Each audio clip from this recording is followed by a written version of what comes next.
வெண்பருத்தி நூலெடுத்து வாய் வெடிச்ச பூவெடுத்து நான் அணிஞ்சிட தொடுத்து வச்ச நடினமான மாலை இது.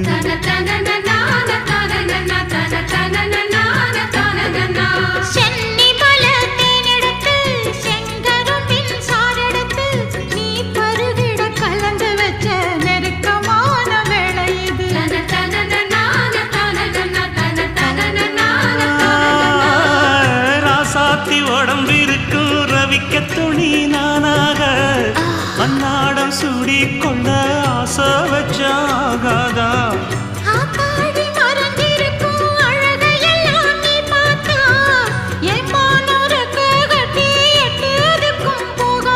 அடிச்சீனி சக்கரையே எட்டி நீயும் நிக்கிறியே நான் ஏங்கி ஏங்கி பார்க்கிறப்போ ராமி